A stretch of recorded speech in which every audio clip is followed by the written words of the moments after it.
He never raised his voice, never laid a hand on me, but he broke me all the same. This is the story of how love became a cage, and how I forgot the sound of my own name. He controlled what I wore when I slept, who I trusted, and I thanked him for it.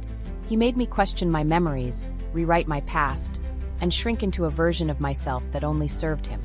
But one night, while he slept too deeply, I remembered who I was. And I ran. This is the journey of how I escaped a velvet prison, piece by piece, and found the courage to say, "My name is Buttercup. I am not his, and I am free." Welcome to the Skillful Art of Manipulation podcast. If you haven't already, please consider following us on your favorite podcast platform. Today we present to you, Under His Spell. Let's dive into this thrilling narrative together. Chapter 1. The Way He Looked at Me. I didn't fall for him. Not at first. I fell for the way he looked at me. Like I was something rare, something delicate, like he knew secrets about me I hadn't dared to say out loud. That look was the first spell he ever cast.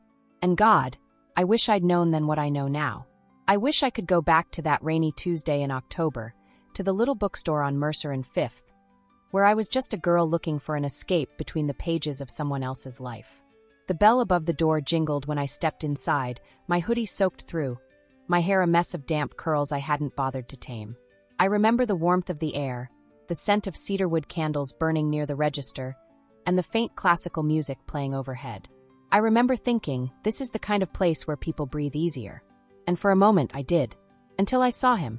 He was standing in the psychology aisle, one hand tracing the spines of books like he was reading them through his fingertips. He looked up when I walked by, just a glance at first, and then that second look. The one that lasted too long to be casual, too precise to be coincidence. His eyes didn't just meet mine. They searched me, like he was reading a page I didn't know was exposed. I should have walked away. I should have ignored the way my stomach fluttered, the way I suddenly became hyper-aware of how I stood, how I held my breath. But I smiled instead, and that was all it took. He approached me like we'd known each other in a past life. Like this wasn't the first time our paths had crossed, just the first time we'd noticed. He said his name was Adrian. I said mine was Buttercup, and he laughed, not cruelly, but like he'd just heard the first note of a song he wanted to hear on repeat. He said it suited me, that I had an old soul and a soft heart, and that names like mine didn't just happen. They were given to people meant to be remembered. I laughed too. I let him walk with me through the aisles. I let him buy the same book I picked up, Wolves in the Skin of Men. I should have taken that title as a warning. Instead, I let him scribble his number on the back of a receipt and press it into my hand like a secret. That night, I reread the note 5 times. I don't know what I was looking for. A sign? A red flag? A reason not to text him? But the only thing I saw was the way he looked at me. Like he saw someone worth unraveling. We started slowly, at least that's how I remembered it. But now I look back and realize it wasn't slow at all. He called the next day. Texted all night. By the weekend, we were drinking coffee in his apartment, and I was telling him about my childhood like I'd known him for years. There was something in his voice that made you want to confess. He made silence feel like a punishment, and I never wanted to disappoint him. He asked questions like a surgeon with a scalpel, precise, deep, quiet. Not the obvious kind either. He didn't ask what my favorite color was. He asked what kind of silence I liked, whether I preferred the ocean at night or the wind through pine trees, whether I felt safer in a crowd or in an empty room. He listened, really listened. His eyes never left mine, and every answer I gave seemed to unlock something in him. Like I was saying all the right things, passing all the invisible tests. At first, it was flattering. No one had ever studied me like that before. He'd memorized the things I liked. How I took my tea, the exact way I curled up when I read. He'd send me songs with lyrics that mirrored things I'd whispered to him in the dark. He'd show up with my favorite pastries, tell me I was beautiful in ways that didn't feel rehearsed, like he was discovering it for the first time every time he looked at me. He made me feel known. But being known is dangerous when the person knowing you is only pretending to care. The first time I felt off balance was barely a month in. We were at his place again, glass of wine in hand, music low, me curled up on his couch with my legs tucked beneath me. He told me I was too trusting. People will hurt you, he said, brushing a curl away from my face. They'll take everything if you let them. I asked if he would. He didn't answer. He just smiled and said, I'm not like the others. I believed him. Because I wanted to. That was the thing about Adrian. He never had to push. He just made you want to step closer.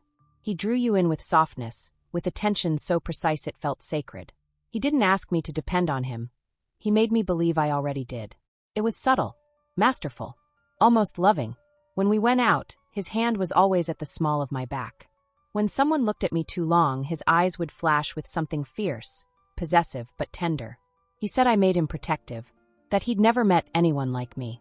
And when he kissed me, I didn't think about anything else. I forgot who I'd been before him.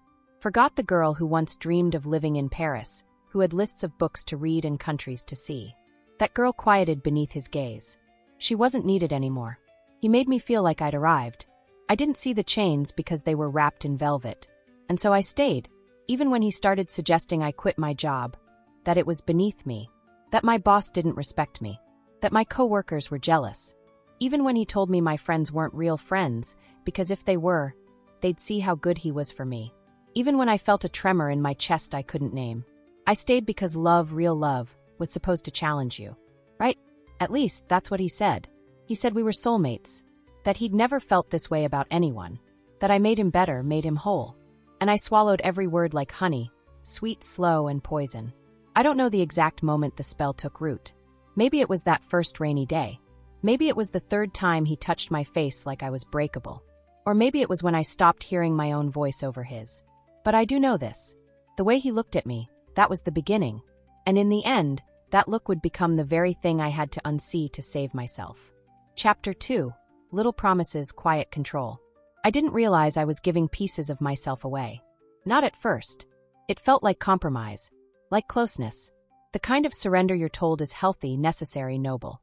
Everyone says relationships take work, that love is sacrifice. But no one warns you what it feels like when the sacrifice is never mutual, when your giving becomes his taking, and your boundaries dissolve beneath the weight of his affection. Adrian never yelled. He didn't need to. He didn't raise his hand or slam doors. His power lived in the quiet places, his tone, his timing, his ability to twist truth into a prettier shape and hand it back to me like a favor. He knew how to make himself the solution to a problem he created. He wrapped control in compliments and gave it to me as devotion. It started with little things, like my lipstick. "You don't need that shade," he said one morning, brushing his thumb across my bottom lip as I checked my reflection. "It hides your softness." I laughed, thinking he was just being sweet, that maybe he preferred something more natural. But the next time I wore it, he didn't kiss me. He just looked at me, cool, unreadable, and said, "That color makes you look different. Different. Not ugly. Not wrong. Just not the version of me he liked best." It was subtle, but I wiped it off anyway. Told myself it didn't matter. Told myself I didn't even like that shade that much. Next came the clothes. He loved when I wore dresses, flowy, feminine, soft-colored. The first time I wore black jeans and a vintage band tee, he tilted his head like he was seeing me for the first time and said, "I thought you liked looking like a woman, not a child playing rock star." I changed. Quickly. Quietly.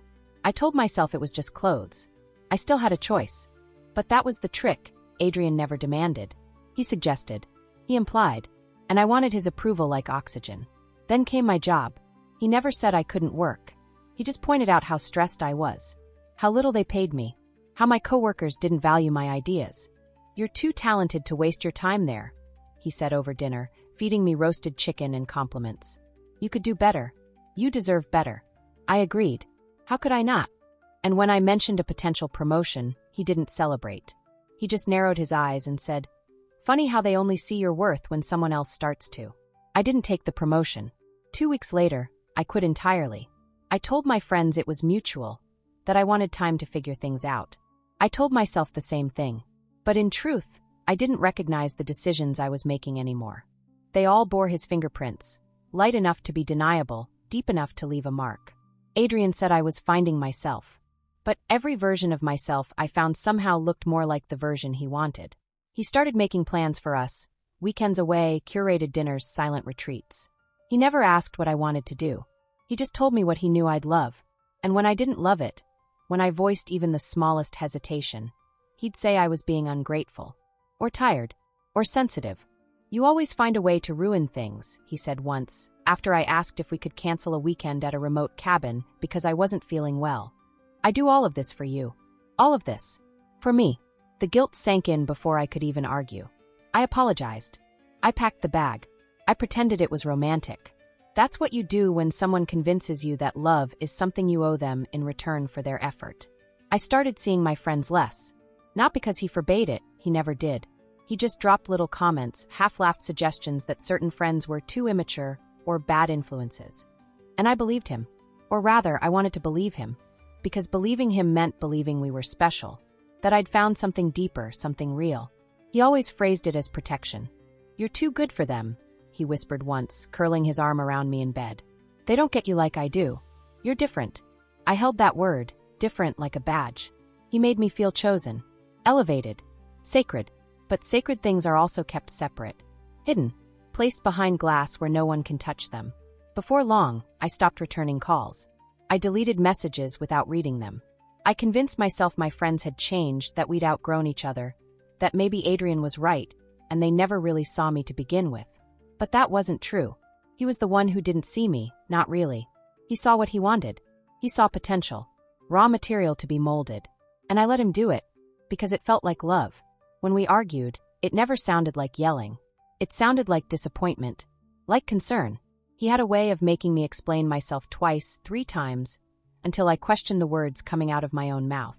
Until I forgot why I was even upset in the first place. "You're so emotional," he'd say, shaking his head like he was disappointed in both of us. "I just want you to be happy." And then he'd hold me, like he was the victim, like he was the one hurting, because I couldn't get it right. I stopped trusting my instincts. I stopped trusting my own memories. I started rewriting things in my mind, adjusting the narrative so it matched his version. It was easier that way. Less painful. Less confusing. I told myself he was helping me grow, that I'd been naive before, that this was what adulthood looked like, messy, complicated, confusing love. But deep down in the soft, buried corners of my gut, something was trembling. It trembled when I sat in silence at dinner, afraid to mention my own thoughts because he'd find a way to twist them. It trembled when I laughed at his jokes that weren't funny, just sharp. It trembled when I caught my reflection in the mirror and barely recognized the eyes looking back. One night, as I sat on the edge of his bed, folding the laundry he said I was better at doing, I felt it, that tiny whisper of resistance. A flicker. A no. It didn't shout. It didn't scream. It simply stirred deep in my chest, asking, "When did I stop being me?" But before I could answer, Adrian walked into the room, kissed my cheek, and said, "See? You're getting the hang of it. Domesticity suits you." I smiled, but that whisper did not go quiet. And I knew, somewhere in the marrow of my bones, that love was not supposed to feel like a trap you walked into willingly. Chapter 3. When the Mirror Lied. I used to trust mirrors. The girl I once was believed in reflections. In her own perception. In the silent, steady truth of her senses. I used to think that if I saw something, if I remembered it, then it must be real. But Adrian taught me otherwise. He never said it outright. That's the brilliance of it.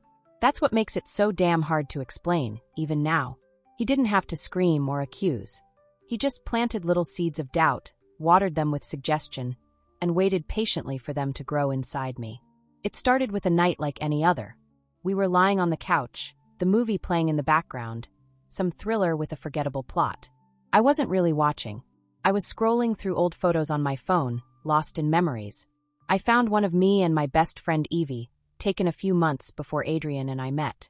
We were laughing, eyes crinkled mid-bite of pizza, tipsy on cheap wine and louder than we should have been. I smiled and tilted the screen toward him. "Look at this," I said softly. That night was so chaotic. "I miss her." Adrian glanced at the screen, then back at me. "You said she was toxic." My brows furrowed. "What?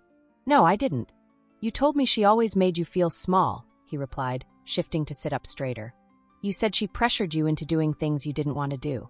"No, I didn't," I insisted, frowning. "I never said that." "You don't remember?" His voice was calm, pitying. "We talked about it right after you quit your job. You said she made you question yourself. That she didn't support your decision." I blinked. Searched my mind. That conversation, it didn't sound familiar. But he said it with such certainty, such detail, that I hesitated. Maybe I had said something like that. Maybe it was just in passing. A moment of weakness. A vent I didn't mean. "Maybe," I murmured. "I don't know. I was overwhelmed back then." He reached out and took my hand, gently squeezing it. "I just don't want you romanticizing people who hurt you. That's all. You've been doing so well. So much stronger lately. Stronger." That word again. He always used it when I bent to him. And in that moment, I believed him. I let the photo slide back into the gallery. I told myself memories were unreliable, that I'd misremembered, twisted the past through the lens of loneliness. But the mirror cracked that night, and in the weeks that followed, the cracks grew. They showed up in my conversations with him when I'd bring up something we did, a trip, a fight, a moment, and he'd tilt his head, eyes narrowed, and say, "That's not how it happened." He'd laugh sometimes, not unkindly, like I was being cute. "You're always so dramatic," he'd say, chuckling as if I'd just recounted a dream instead of a memory. "You add so much color to things." It's sweet. The first few times I laughed too. I assumed it was a difference in perspective.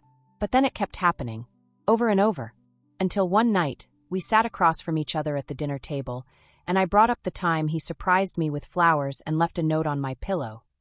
The one that said, "You're everything they failed to see." His expression went blank. "I never wrote that," he said. I felt my heart hiccup. "Yes, you did. It was in blue ink. You tucked it under my pillow the night I cried after visiting my mom." He shook his head, brow furrowed in mild concern. "You're confusing it with something else." "No, I remember it." I was insistent now. Desperate. "I still have it. I think I saved it." He leaned forward, voice lower. "Buttercup, you've been overwhelmed lately. Maybe you imagined it." "Imagined it?" It was like ice water poured down my spine. The certainty in his voice, it made me doubt myself. It made me feel childish. Irrational. That night, I tore through drawers looking for the note. I knew it was real. I remembered the way the ink bled slightly at the edge. I remembered how the words made my throat close. But it was gone. Just gone. The memory remained, but the proof had vanished. I stared at myself in the mirror above our dresser that night, my reflection pale and worn, my eyes dull around the edges. I tilted my head, studied my own face, and wondered if I could trust it. Because if I couldn't trust my memories, if I couldn't trust my mind, then who was I really? That was his magic. That was his method. He didn't steal my voice. He made me question whether I'd ever had one.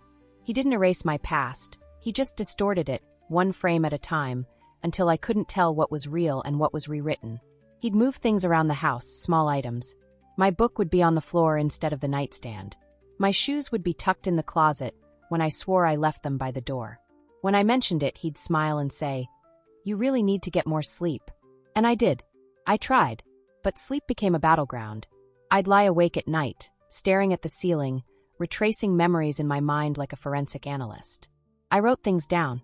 I started keeping a notebook, small, leather-bound, hidden in the lining of an old purse I never used.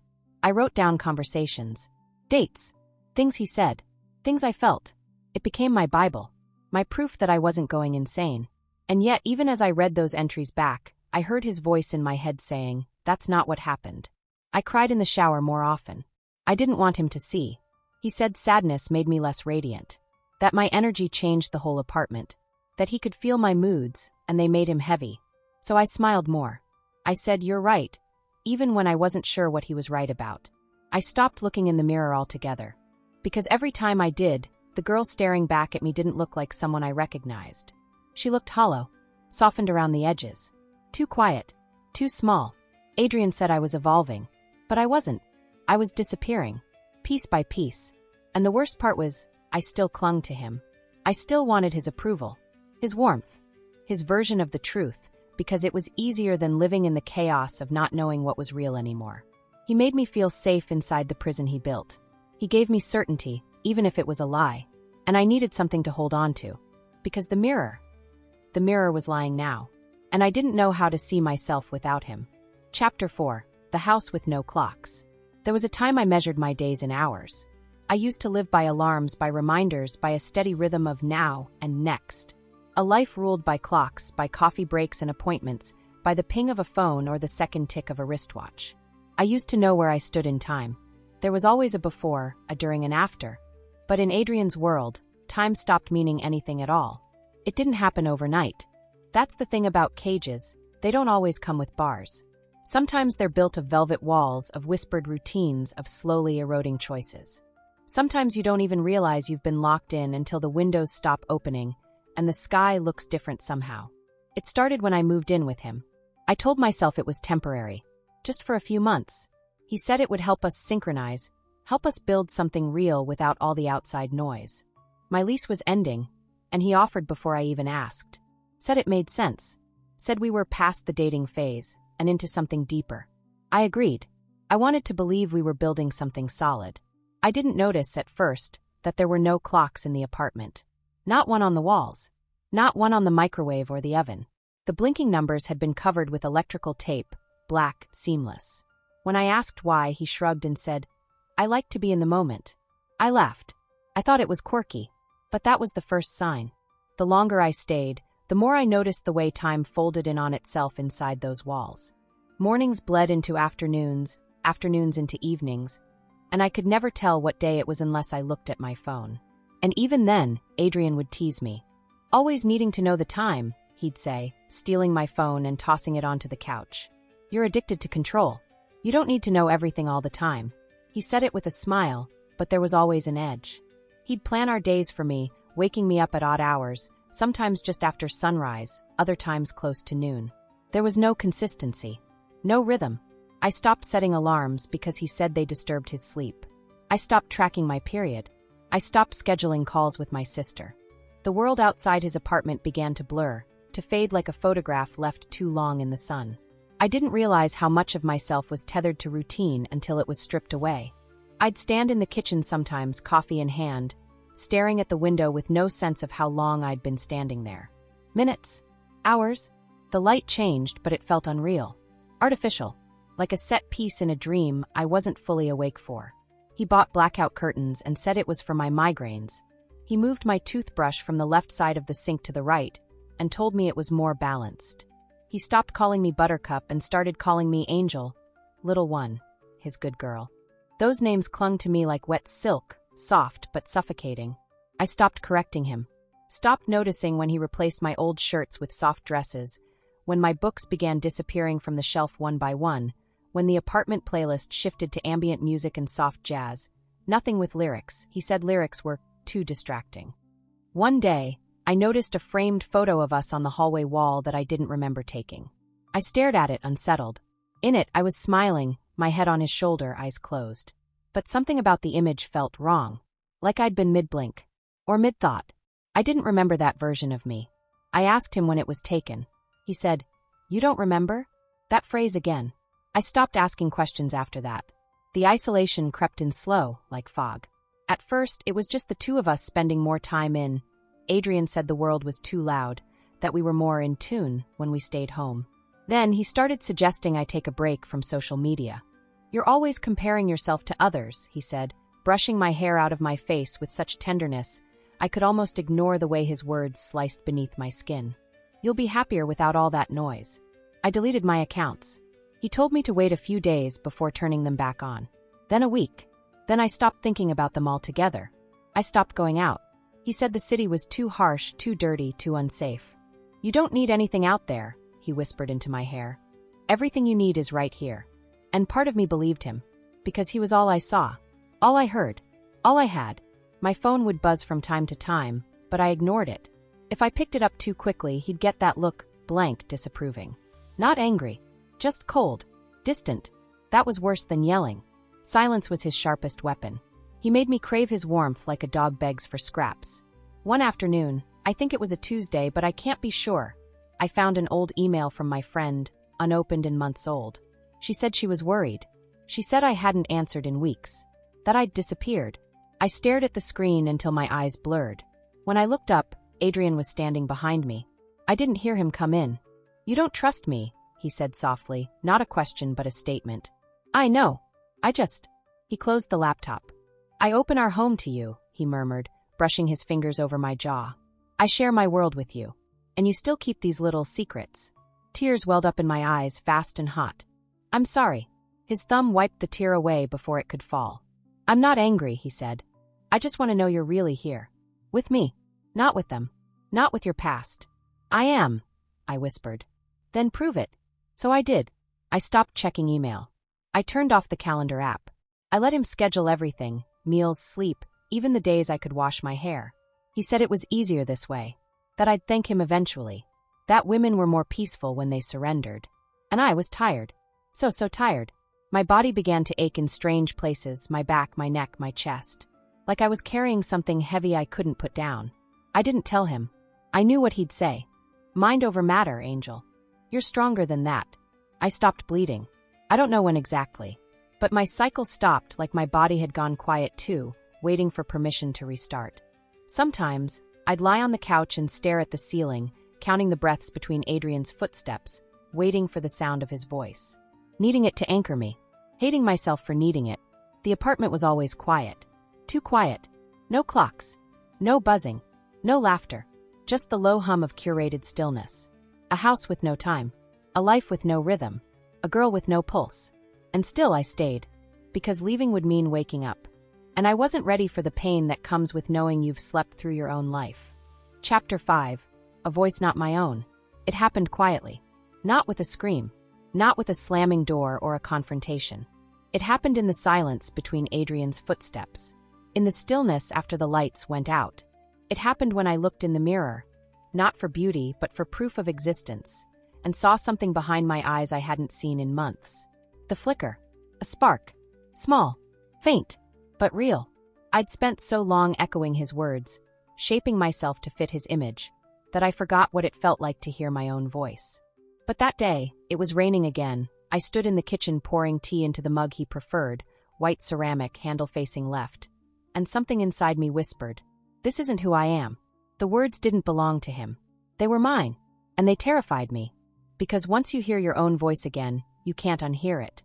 You can't go back to pretending you don't exist. But pretending became my greatest weapon. I learned to wear my silence like armor. To shape my yes like daggers pointed inward. I smiled when he needed me to smile. I laughed on cue. I became the girl he built, the soft, pliable, radiant thing he believed he'd perfected. But behind my eyes, I was building something else. I was cataloging, observing, waiting. He never suspected. Because men like Adrian believe control is permanent.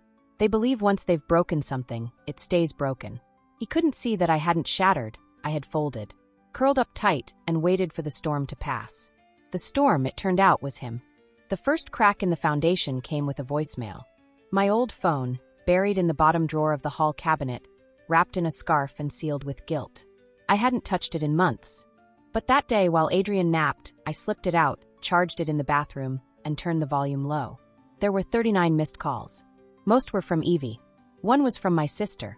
One was from a number I didn't recognize, but it had a voicemail. Shaky, tearful. "Buttercup, I don't know if you'll hear this. I don't know if he's controlling you, or if you're just scared. But this isn't you. Please, remember who you were before. Remember that you laughed. Remember that you danced in the rain. That you loved old bookstores and ginger candy and terrible horror movies. If you hear this, please just know that you are still in there. I believe in you. Come back." I played it twice. Then a third time. Then I wept silently on the cold bathroom tile with the phone pressed to my chest, as if the voice could seep through my skin and reanimate the dead parts of me. I knew I had to be careful. I deleted the voicemail. Hid the phone. Left the charger where it had been. Adrian never noticed. His confidence was his blindness. He thought I was hollow. He thought I was his. That night, I cooked dinner without flinching when he corrected my technique. I told him the salmon was dry before he had a chance to. I smiled when he offered to fix my seasoning. I thanked him like a good girl. And inside, I took another note. He likes to feel smarter. Let him. I began writing again, just a little. Not in the notebook he'd find, but on slips of paper I hid behind the bathroom mirror, under the lining of the laundry basket, inside the hem of an old coat he hated. I wrote what I remembered. Who I was. What he did. I wrote reminders like, "You are not weak. Your memories are real. Love does not feel like a slow death." Each word was a matchstick, tiny sparks against the dark. One morning, while folding laundry, I found a shirt I hadn't seen in months, black, faded, with a vintage horror film logo printed across the chest. One I'd loved. One he had told me made me look childish. I held it for a long time. Then I put it on. When he saw me in it, he frowned. "I thought we donated that," he said. I shrugged. "I like it." His jaw tightened. But he didn't argue. Not openly. Instead, that evening, he played our usual playlist. Served wine. Lit candles. Kissed my wrist and said, "You've been so good lately." I let him think I was his doll again. But the doll had teeth now. I started reading when he was asleep. Late at night, under the covers, flashlight in hand like a child hiding a secret. I reread the books I'd loved before him. The Bell Jar, Rebecca, The Handmaid's Tale. Stories of women who'd been caged, erased, smothered, and who fought back. They became my religion. I memorized lines, whispered them into the dark. I turned them into incantations. And still I played the part. I cooked the meals he liked. I laughed at the shows he picked. I wore the soft dresses, but I kept the black shirt hidden under the bed, folded like a flag of rebellion. One day, while he was out for groceries, I found his locked drawer open. I don't know why. Maybe he'd grown careless. Maybe he believed I'd never dare snoop. Inside were notes, photos, a list of passwords, a folder labeled Buttercup. My heart stopped. I opened it. Inside were pages of observations, dates, moods, phrases I'd said.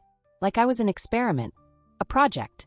There were records of when I'd cried, how long I'd slept, what I ate.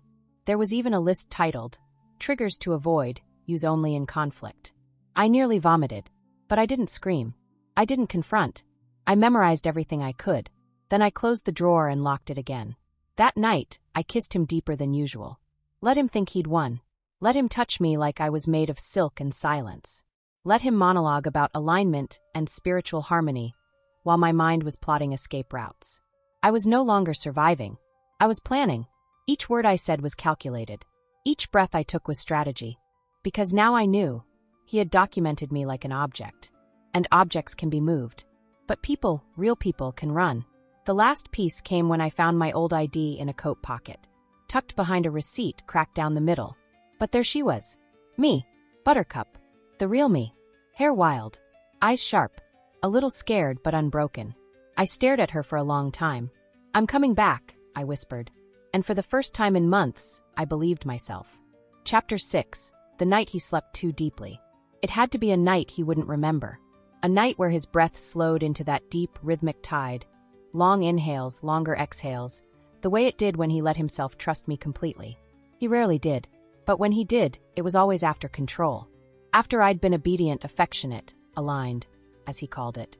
That was the word he used when I didn't argue, when I mirrored his tone, wore the dress he laid out, and agreed with everything he said about the world, about people, about me.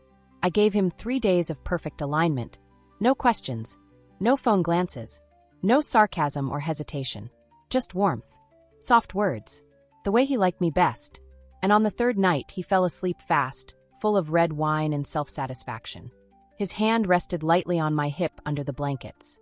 Possessive even in sleep. But I waited. I counted the seconds between each breath.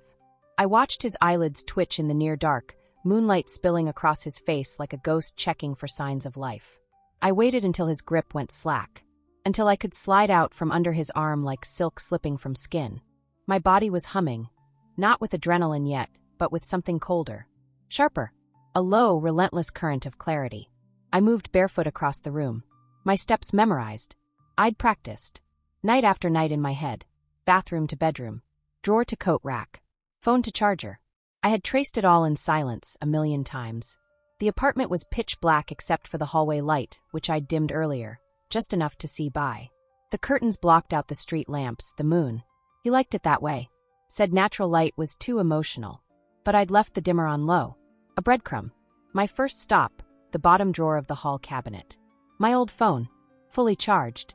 Switched off. Wrapped in the scarf I'd hidden it in months ago. I slipped it into my coat pocket. Deep. Secure. Next, the folder. I had debated this part. Whether to take it. Whether to let it burn behind me. But something in me needed it. Not for revenge.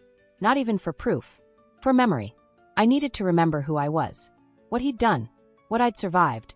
I unlocked the drawer with the copy I'd made of his key.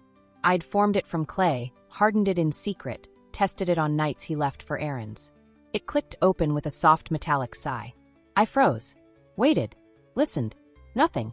Just his slow, even breath down the hallway. I took the folder. I didn't read it. Not this time. I already knew what was in it. His notes, his manipulation, his project titled Buttercup. He never saw me as a person. Just a subject. A puzzle to take apart and put back together in his own image. I shoved it into my bag beneath my notebook of counter notes. My real journal, the one filled with truth, stashed behind the bathroom mirror for months. I zipped it shut. Then the coat.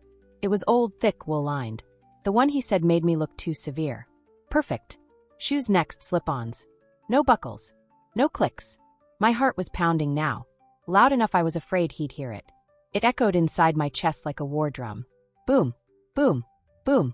The hallway stretched in front of me, suddenly longer than I remembered. Each step like moving through water. Every floorboard a traitor. The silence was too loud, every creak a scream.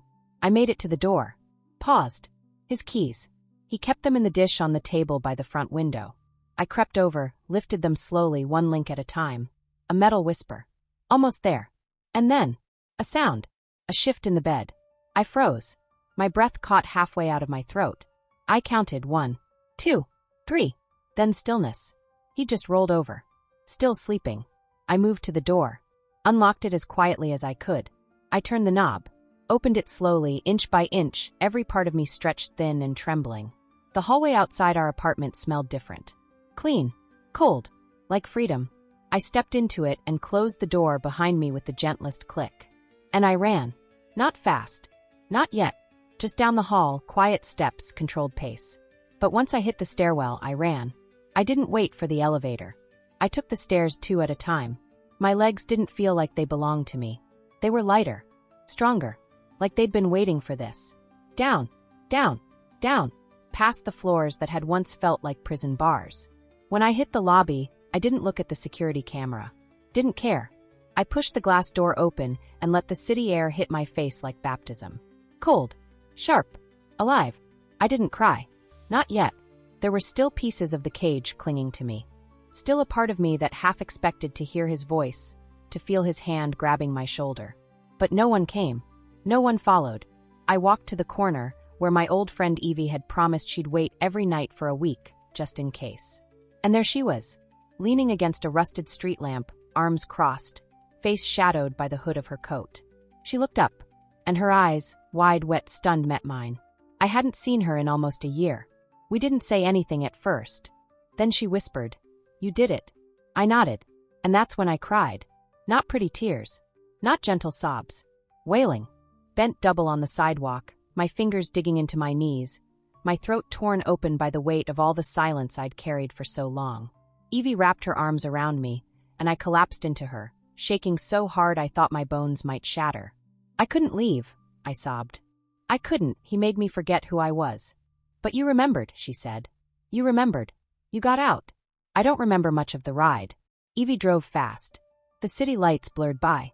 I kept checking the rearview mirror, expecting headlights. A black car. His silhouette. But there was nothing. Just night. Just wind. Just the hollow, aching sound of freedom. We drove for hours out of the city into the woods. She brought me to a cabin her aunt owned, empty, quiet, safe. No internet. No signals. Just trees and silence, and the slow process of coming back to myself. That night, I curled up under a thick blanket on a mattress that didn't smell like him. And for the first time in what felt like years, I slept. Really slept. No waiting. No listening for footsteps. Just darkness. And dreams that didn't belong to him. Chapter 7. I spoke my name aloud. I didn't speak my name aloud for 2 full days. Not because I forgot it, but because I was afraid of what it might sound like, cracked and dust-covered, after so many months of being silenced, shaped, softened into something that served someone else. Evie didn't push me. She brought me food I barely touched, wrapped me in silence instead of questions, and gave me a notebook on the 3rd morning. On the cover, in gold letters, was the word, return. "Not answers," she said. "Just a place to remember."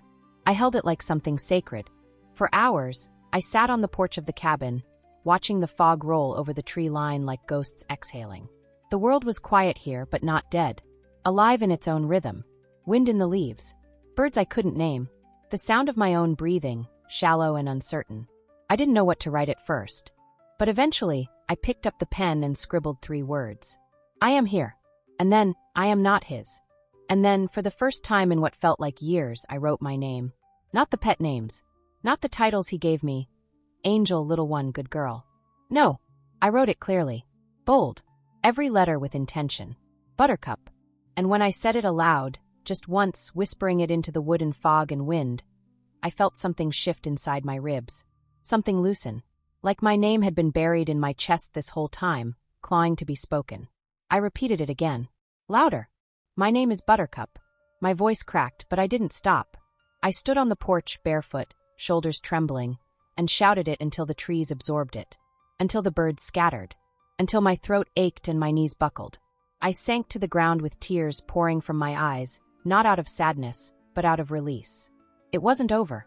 There was no neat bow at the end of trauma. No sudden transformation. Freedom isn't always a firework, it's often quiet. Brutal. Lonely. The air after escape feels heavier than you expect. Because no one tells you that even when you're safe, you're still haunted. The ghosts don't vanish the second the door locks behind you. They follow you into the quiet. They sleep under your skin. They whisper in your own voice. He did that to me. He didn't just steal my choices. He poisoned my memory of myself. He made me doubt my instincts, reshape my reflection, rewrite my history. There were mornings I woke in the cabin and still flinched at the sound of footsteps, only to realize they were mine. Healing wasn't pretty or linear. Sometimes I missed him, not because I loved him, but because the version of me he constructed was simpler, smaller, easier to control. When you've been caged long enough, freedom can feel like chaos, like a storm without a center. Evie said that was normal. You were conditioned, she said one night when I woke up screaming. Of course you're disoriented. But disoriented isn't the same as broken. I clung to that. Disoriented isn't broken. I wrote it on the first page of my new notebook. Every time the shame returned, every time I heard his voice in my head, I repeated it like scripture. I read the folder. Eventually, the one I'd taken from his drawer. I sat on the floor of the cabin cross-legged and opened it like a time capsule. It was worse than I remembered. Notes in his handwriting, clinical, cold. Subject highly reactive to abandonment. Shows signs of early attachment trauma. Control must remain invisible. Direct assertion provokes retreat. Subtle reinforcement of dependence advised. There were logs of every argument, timestamps of my tears, quotes from things I barely remembered saying. I felt sick, violated, dissected, but I also felt vindicated, because I hadn't imagined it. The gaslighting, the memory tampering, the erasure. It was all calculated, designed. I wasn't crazy. I was conditioned, and I had escaped it. It was that night I decided to speak out. Not to him. He didn't deserve a confrontation. Closure is a myth people tell you, so they don't have to sit with ambiguity. There would be no reckoning scene, no screaming match, no final monologue. He wasn't the ending. I was. I started writing my story. Not as a letter, not as a diary entry, but as a full record, truthful, ugly, detailed. I wrote about the velvet-trimmed chains, the love bombing, the days without clocks, the dissonance between affection and erasure. I named it plainly. Abuse. That word tasted strange in my mouth at first, but it was true. And truth, raw, red, unfiltered, was what would heal me. Weeks passed. I cut my hair, not for a fresh start, but to remember my own hands had power. I dyed it a deep auburn, the opposite of the soft blonde he liked. I threw out every item of clothing he ever bought me. I kept the black horror film shirt, the one that survived. I wore it like armor. I reached out to Evie's therapist. I didn't want to at first.